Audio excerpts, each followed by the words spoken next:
तो अभी हमने शिव पुराण सुनाया। अब हम गीता भी सुनाते हैं। गीता के भी 2 श्लोक कहते हैं।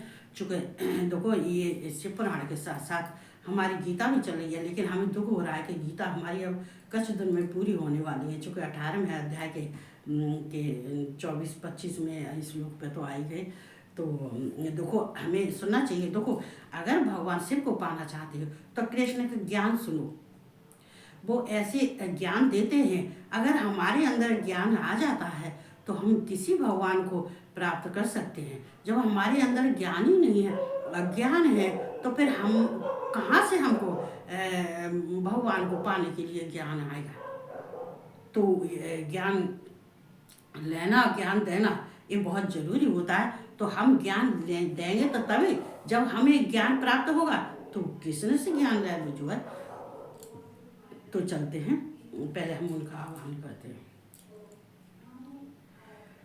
ओम कृष्णाय नमः, ओम वासुदेवाय नमः, ओम परमात्मने नमः, ओम गोविंदाय नमो नमः, ओम राधा वल्लभाय नमः, ओम क्लीं कृष्णाय नमः, ओम क्लीं कृष्णाय नमः, ओम क्लीं कृष्णाय नमः। कृष्ण भगवान राधा रानी को मैं कोट कोट प्रणाम करती हूँ, मैं वंदना करती हूँ, मैं स्तुति करती हूँ। मेरे पीछे बैठे स्तुति करती हूँ, मैं वंदना करती हूँ।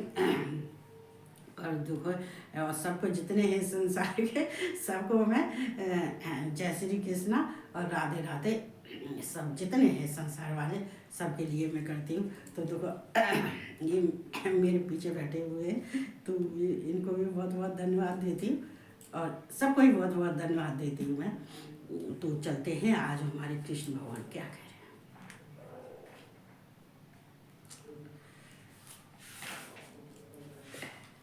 लेकिन मुझे भी कोई याद नहीं रहती है।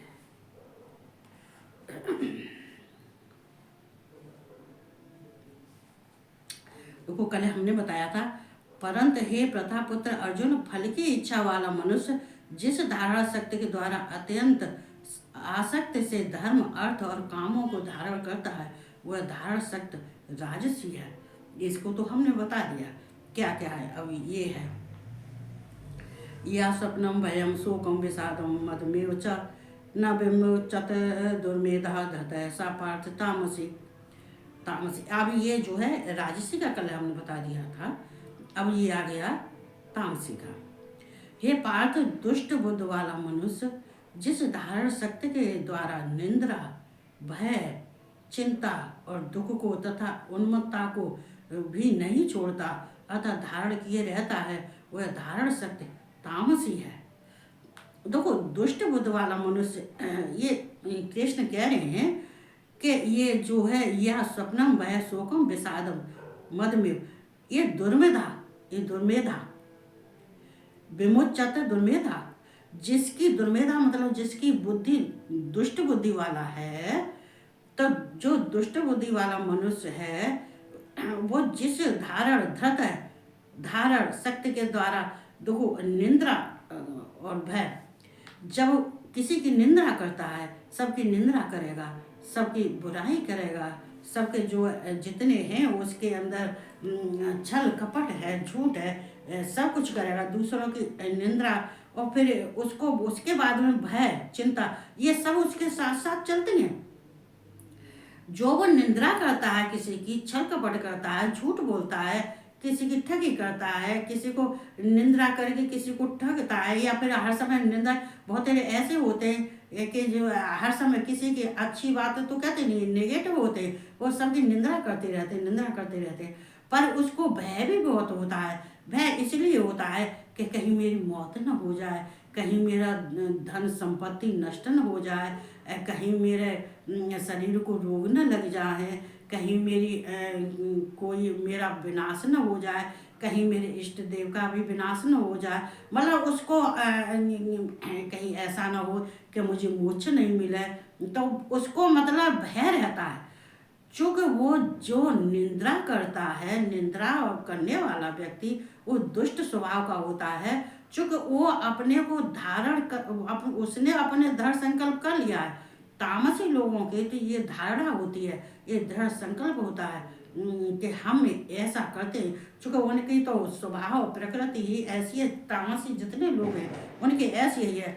फिर उसको भय भी डर रहता है, कहीं मेरी मौत न हो जाए, कहीं ऐसा न हो जाए, कहीं वैसा न हो जाए, कहीं मेरा धन न छिन जाए, कहीं मुझे कोई दुख न हो जाए, कहीं मेरे ऊपर कोई परेशानी ना आ जाए, कहीं ऐसा न हो कि मुझे यहाँ का भी सुख ना मिले, मुझे वहाँ का भी सुख नहीं मिले।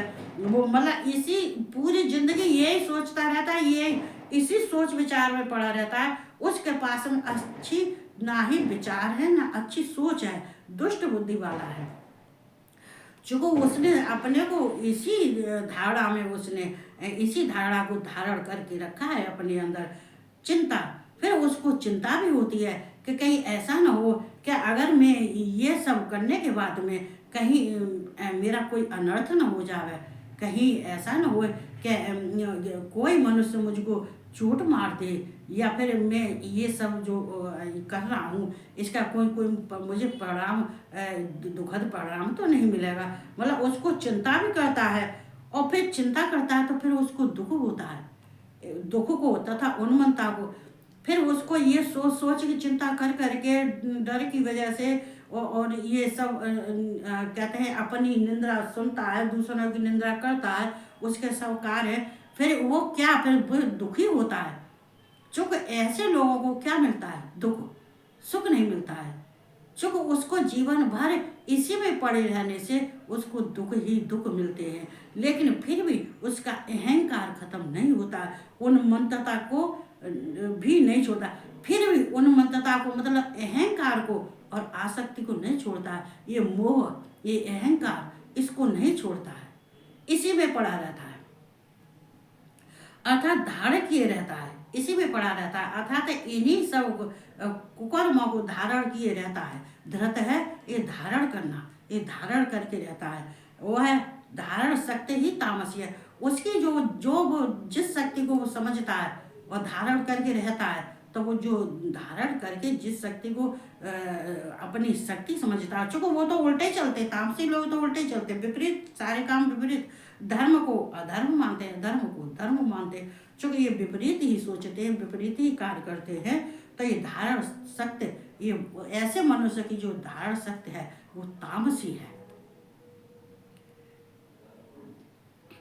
ये कहते हैं निंद्रा, भय, चिंता, दुख, अहंकार, ये ही तो मनुष्य के शत्रु हैं।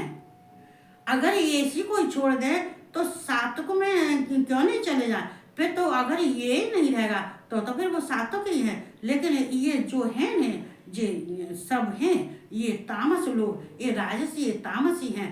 इसलिए तो कहते हैं हे अर्जुन, ये जो है ये तीनों गुणों को में रहते हुए भी ये तामसी को, सातों को छोड़ देते हैं, ये राजसी तामसी में रहते हैं, फिर जे अधोगति में जाते हैं, फिर जे नरक भोगते हैं, इनकी गति नहीं होती है। सुखम तवदानीम तर्वदम शरण में भरत सब अभ्यासादा मत्रे यत्र दुखांतम च निगच्छते यत् दग्रे विस्मयो परमामे अमृतोपमं तत्सुखम सात्वकम प्रोक्तम आत्म बुद्धम प्रसादजम। कि तो यहाँ कृष्ण अर्जुन से कहते हैं, हे अर्जुन, हे भरत श्रेष्ठ, अब 3 प्रकार के सुख को भी तू मुझसे सुन। देखो 3 प्रकार के सुख तो कृष्ण ने पहले ही बता दिए थे, इसमें 3-4 श्लोक छोड़ने के बाद पहले ही बता दिए थे कि ये 3, देखो ये 3 का मतलब ये होता है कि सात्विक के कैसे होते हैं, तामस के कैसे होते हैं और राजस के कैसे होते हैं। तो हे भरत, 3 प्रकार के सुख को भी तू मुझसे सुन। जिस सुख में साधक मनुष्य भजन, ध्यान और सेवाद के अभ्यास से रमण करता है। देखो यहाँ पे भगवान शिव ये कहते हैं, भगवान कृष्ण शिव आ जाते हैं, सॉरी, शिव कथा कहते हैं। यहाँ कृष्ण कह रहे हैं जिस सुख में साधक, जो साधक मनुष्य होते हैं, जो साधना करने वाले होते हैं, साधना को साधने वाले होते हैं, और जो भजन और ध्यान और सेवाद के अभ्यास से रमण करता है, वो इसमें अपना अभ्यास, देखो ये अध्यात्मक और दैविक और भौतिक, ये तीनों में वो अभ्यास करते हैं, तीनों का अभ्यास करते हैं। चूंकि उनको भगवान कृष्ण को पाने के लिए वो भजन भी करते हैं, आध्यात्मिक भजन भी करते हैं, आध्यात्मिक करते हैं। ये कृष्ण की वाणी को सुनते हैं, उनका भजन करते हैं, उनके तत्व से उनको जानते हैं, उनको स्वरूप से जानते हैं। ये सच्चिदानंद घन परमात्मा को हमारे कैसे हैं, तो इनको और फिर ध्यान करते हैं, उनका भजन करते हैं। भजन के बाद में ये मोक्ष पाने के लिए, अपनी मुक्ति पाने के लिए ये कृष्ण को भजते हैं। ये संसारी पदार्थों को नहीं भजते हैं, जो तामसी राजसी के कार्य हैं वो नहीं करते हैं। वो और दूसरों की सेवा भी करते हैं। चूँकि देखो ये दूसरों की सेवा के लिए करते हैं। देखो जो दूसरों के लिए करता है तो ये मत समझना कि हम जो कर रहे हैं हम दूसरों के लिए क्यों कर रहे हैं, हम मूर्ख हैं, हम दूसरों के लिए कर रहे हैं। अरे तुम मूर्ख नहीं हो, तुम ज्ञानी हो। चूंकि तुम दूसरों को, ये कृष्ण तो ये देखते हैं कि ये दूसरों के लिए, चूंकि कृष्ण ने अपनी जिंदगी में अपने लिए कुछ नहीं किया, अपना सुख भी त्याग दिया, अपना आराम भी त्याग दिया, अपने राधा को भी त्याग दिया, अपने प्रेम को भी त्याग दिया। उन्होंने सबका त्याग कर दिया, उन्हें माता पिता को भी त्याग दिया। किसके लिए? ये दूसरों के लिए, इस संसार के लिए, ये दूसरों के लिए। अपना सुख उन्होंने कभी नहीं जाना, कभी सुख से। ये राधा के संग जो बचपन में खेल खिलाड़ी खेले थे, उन्होंने जो उनके संग लीला की थी, ये जो बचपन में, उसके बाद में फिर वो कहते हैं जब ब्रह्मा ने उनको मांग लिया था, कि जब मांग के ले आए थे, गोलोक से लेके आए थे, तो ब्रह्मा इसीलिए लाए थे कि तुम्हें ये जो पृथ्वी का उद्धार करना है। तो जब आदमी किसी का उद्धार करता है तो अपने लिए नहीं सोचता है, दूसरों के लिए सोचता है कि अरे हमसे उसका उद्धार हो जाए तो हम सफल हो जाए। तो ये ही कह रहे हैं कि दूसरों की सेवा के लिए, ये जो जिस सुख में साधक मनुष्य सुखी होता है, रमण करता है, तो वो किस में रमण करता है? दूसरों के लिए भजन करता है, ध्यान करता है, भगवान से प्रार्थना, कृष्ण से प्रार्थना करता है, वंदना करता है, और सबकी सेवा भी करता है, और अभ्यास भी ये कृष्ण को पाने के लिए उनको मतलब उनका ध्यान भी करते हैं, पाने के लिए फिर वो ये सारे कार्य करते हैं। अभ्यास दिन भर, वो कहते हैं रोज अभ्यास करते हैं, दैविक, आध्यात्मिक, दैविक और भौतिक, ये तीनों रूपों से ये अभ्यास करते हैं दूसरों के लिए। तो ये और इसी में वो खुश हैं, भ्रमण करते हैं। चूंकि वो जो दूसरों का सुख चाहता नहीं है वो हमेशा सुखी होगा, देखना वो सुखी रहता है। ये सन्यासी, ये क्या है, ये जो बुद्धिमान है, ये सन्यासी योगी है, ये क्या करते हैं? ये दूसरों को आशीर्वाद, गुरु हैं, दूसरों को आशीर्वाद देते हैं और सबके सुख की कामना करते हैं और भगवान की प्राप्ति की कामना करते हैं। भगवान को प्राप्ति के लिए ये रोज अभ्यास करते हैं, उनका ध्यान करते हैं, भजन करते हैं, और वो करने के बाद में जो कुछ भी इन्हें मिलता है वो सब औरों को दे देते हैं। क्या फल दे देते हैं, और जिससे दुखों के अंत को प्राप्त हो जाता है। और फिर ऐसा करने वाला जो होता है वो अपने दुखों से, मैं अभी कह रही थी कि जो ऐसा करने वाला होता है वो अपने दुखों से छुटकारा पा लेता है, उसके दुख दूर हो जाते हैं, उसको और दुखों के अंत को प्राप्त हो जाता है, वो सारे दुख को नष्ट, उसके दुख हो जाते हैं और वो सुखी होता है। क्योंकि ये शांति, जब हमें शांति मिल जाती है, हम दूसरों का भला करते हैं तो हमारे दिमाग को शांति मिलती है, हमारी आत्मा को भी शांति मिलती है, हमारा अंतःकरण शुद्ध होता है, और हम जो अपने शरीर से, मन से, और जो है भगवान के भजन, कृष्ण के भजन से, भगवान के भजन से हम अगर किसी का करते हैं तो हमें शांति मिलती है। मुझे तो मिलती है, अब किसको नहीं मिलती है वो तो वही जाने, मुझे तो बहुत मिलती है। मैं अपने लिए तो कुछ मांगती नहीं, फिर भी नजर नहीं आई मुझे, फिर दोबारा से कह दूंगी अभी मुझे खांसी नहीं आई, चूँकि मेरा भगवान जानता है उनको मालूम है कि ये सुना रही है, अगर अब देखो आज अगर मैंने कही है तो जरूर आ जाए। वो उनको मालूम है ये सुना रही है, डिस्टर्ब होता है, डिस्टर्ब होता है। उसके बाद में देखो तो जो ऐसा सुख है वह आरंभ काल में यद्यप विष के तुल्य प्रतीत होता है। देखो ये आरंभ काल में यद्यप विष के तो कोई बच्चा है, अब बच्चा है तो वो पढ़ने जाता है, लेकिन उसका पढ़ने में मन नहीं लगता, उसका खेल में मन लगता है। लेकिन उसको बच्चे को क्या मालूम है कि ये जो मेरा मन पढ़ने में नहीं लग रहा है, मेरा मन खेलने में लग रहा है, और ये आगे जाके अगर मुझे ये जो खेल ये जो है ये ही जो मेरा मन नहीं लग रहा है, खेल में लगा रहा था, ये मेरे विष के समान होगा, वही विष के समान होता है। क्योंकि इसीलिए कहते हैं कि ये विष के तुल्य प्रतीत होता है। फिर बाद में आदमी जब ये कार्य नहीं करता है, ये अध्यात्म दैविक भौतिक कार्य ये जो नहीं करता है, ये दूसरों का भला नहीं करता है, ये भगवान की प्राप्ति नहीं करता है, ये भजन नहीं करता है, ये योग साधना नहीं करता है, तो फिर बाद में ये ही उसको विष के समान लगते हैं। बाद में पछताता है कि अरे मैंने बहुत गलत कार्य किए, कि मेरा मन नहीं लगा तो मैंने अभ्यास ही नहीं किया। अगर मैं पहले ऐसा कर लेता, अगर मैं भगवान की भजन कर लेता, ध्यान कर लेता, और मैं दूसरों के लिए सब कुछ अच्छा करता, तो कृष्ण आज मेरे लिए भी अच्छा करते, मेरे लिए भी अच्छा होता। ये विष के तुल्य के समान तो नहीं होता। बाद में पछताते हैं, तो फिर बाद में पछताने से होता क्या, परंतु परिणाम में अमृत के तुल्य। लेकिन जो है तब अगर वो पहले कर लेता, अगर वो इसी बात को ये भगवान की प्राप्ति के लिए ये भजन करता, साधना करता, योग करता, और उनके लिए जो है अपने सबका अच्छा करता, तो ये आलस्य नहीं करता, अगर मद में नहीं रहता, आलस में नहीं रहता, और कर लेता है, आलस में नहीं रहता है, मद में नहीं रहता है, जब इस चीज़ों में नहीं रहता है, तामसी और ये राजसी में नहीं रहता है, तो उसको उसके परिणाम अमृत के तुल्य हैं। जिसने भक्ति पा ली है, जिसने भगवान को पा लिया है, उसने सब कुछ पा लिया।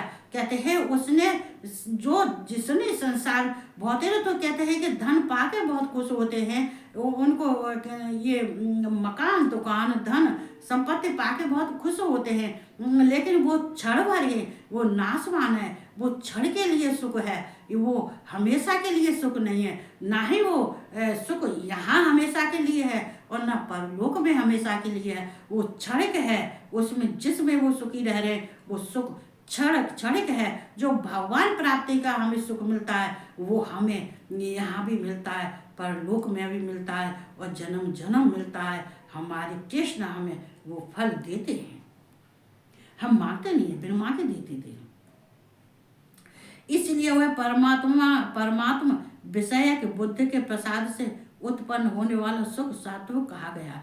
इसलिए जो ये परमात्मा का विषय है, जो परमात्मा का विषय है, जो परमात्मा विषय माने जो परमात्मा का, जो कृष्ण का जो है, ईश्वर है, ब्रह्म है, परमात्मा है, ये सबके पिता हैं, ये जगत के पालनहार है, ये बुद्धि देने वाले हैं। जब वो अपने ये परमात्मा के विषय में अपनी बुद्धि से ये कहते हैं ये भगवान का, ये कृष्ण का दिया हुआ प्रसाद है, तो ये प्रसाद से उत्पन्न होने वाला जो सुख होता है, जो कृष्ण के प्रसाद से जो उत्पन्न होने वाला जो होता है, वह सुख सात्विक कहा जाता है। उस सुख को हम क्या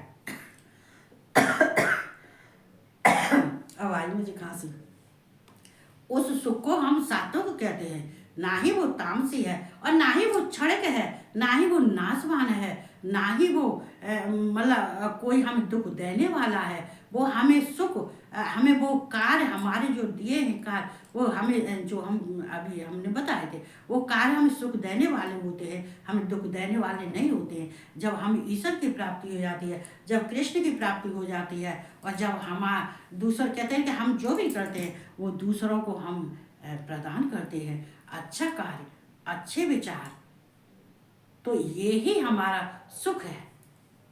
तो ये कृष्ण अर्जुन को ये समझा रहे हैं। ये 2 श्लोक थे, ये जो चार की लाइन के थे वो 2 थे। तो कहता है 26 और 27। तो हमें ये भावना सबको रखनी चाहिए, यही भावना रखते हुए और हम सबको खुश रहना चाहिए और कृष्ण के आनंद में विभोर रहना चाहिए। उनकी लीलाओं का वर्णन करना चाहिए, उनके ऐश्वर्य, उनके प्रभाव, उनके गुण, उनके सब ये गुण उन्हीं के तो गुण हैं और क्या है। ये 7 गुण ये कृष्ण का ही तो गुण है। तो हम सबको भी उसको अपने में हमें लाना चाहिए, अपने में हमें उत्पन्न करना चाहिए। तो ये कहते हुए सब आराम से रहो, आनंद से रहो और ये गीता कृष्ण से ज्ञान लेते रहो। जो ज्ञान ले लोगे तो तुम शिव से अपनी मुक्ति का वरदान जरूर पालोगे। तो ये कहते हुए सबको जय श्री कृष्ण और राधे राधे और सबको गुड नाइट।